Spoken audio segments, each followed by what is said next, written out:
حضرت اسماعیل کے بارے میں حکم ہوتا ہے 7 سال کی عمر ایک روایت کے مطابق، ٹھیک ہے. خواب میں آپ کو کہا جاتا ہے آپ نے 3 راتوں تک مسلسل خواب دیکھا کہ اپنے بیٹے کو ذبح کرو. اگین ذرا سمجھیے گا قربانی کا لیول.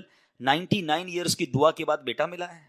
پہلے حکم ہوا صحرا میں چھوڑ کے آ جاؤ، آپ چھوڑ کے آ گئے ہیں. کتنا بڑا امتحان تھا. اب اس سے بڑا امتحان کہ اب اس کو ذبح کر دو.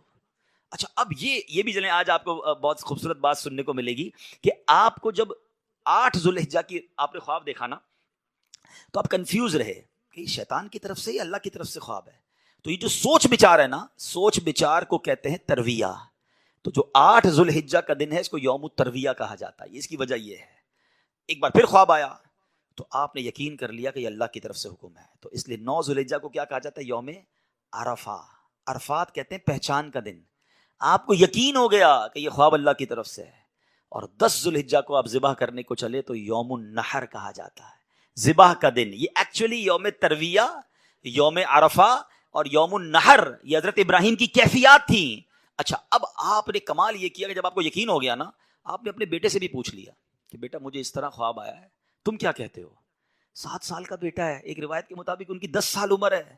اللہ اکبر. وہ بیٹا بھی کیسا ہے. جب آپ نے بیٹے سے پوچھا تو بیٹا کہتا ہے ابو جی یا بنیا انی ارا فی المنامی، قرآن میں یہ الفاظ موجود ہیں، انی اذبحک فانظر ماذا ترا.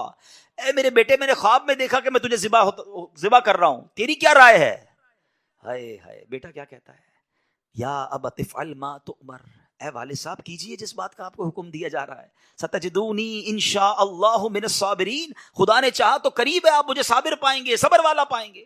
اللہ اکبر. اور ایسا ہی ہوا. آپ اپنے بیٹے کو لے کے جا رہے ہیں، آپ نے اپنی بیوی حاجرہ کو کہا اس کو تیار کر دو میں کہیں لے جا رہا ہوں، بتایا نہیں ماں کو. انہوں نے بڑا تیار کیا ان کو. آگے گئے تو اب شیطان اتنی بڑی قربانی کو کیسے ہضم کرتا. فوراً گیا بی بی حاجرہ کے پاس. اے حاجرہ پتہ ہے تمہارے شوہر کہاں جا رہے ہیں آپ کے بیٹے کو لے کر؟ کہاں جا رہے ہیں؟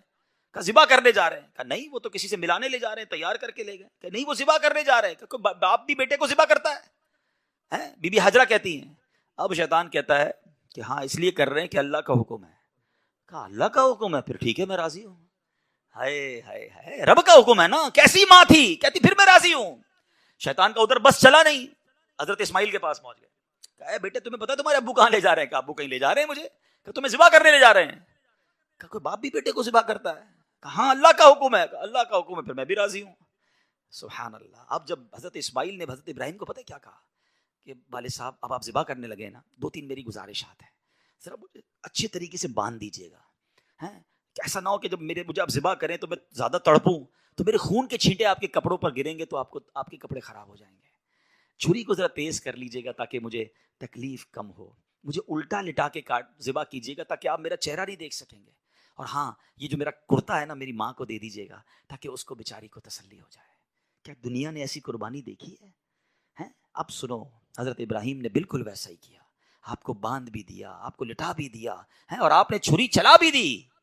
چھری کا کام کاٹنا ہے، اللہ چاہے تو چھری نے کام نہیں کرنا نا. آپ نے اپنا کام پورا کر دیا، وہ تو کر چکے جو کرنی بشر کی ہے.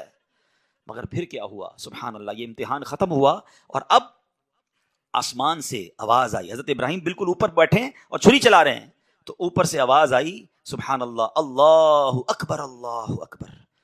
آپ نے جب سر اٹھایا تو دیکھا جبریل امین جنت سے مینڈھا دمبا لے کر آ رہے ہیں. تو آپ سمجھ گئے میرے امتحان کا وقت پورا ہو گیا ہے. بے شاختہ آپ کی زبان سے نکلا لا الہ الا اللہ واللہ اکبر. تو حضرت اسماعیل تو نیچے لیٹے ہوئے تھے، وہ بھی سمجھ گئے کہ لگتا ہے ہمارا امتحان پورا ہو گیا. وہ کہتے ہیں اللہ اکبر وللہ الحمد.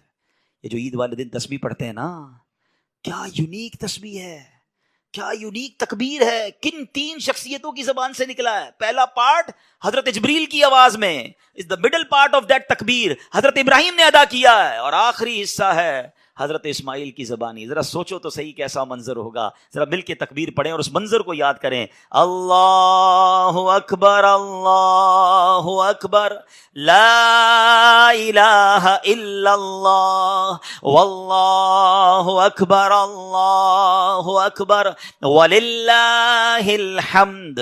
اللہ اکبر اللہ اکبر لا الہ الا اللہ واللہ اکبر اللہ اکبر وللہ الحمد. ہمارے بچے ہماری فیملی قربانی کو ہم نے فیسٹیول بنا دیا ہے.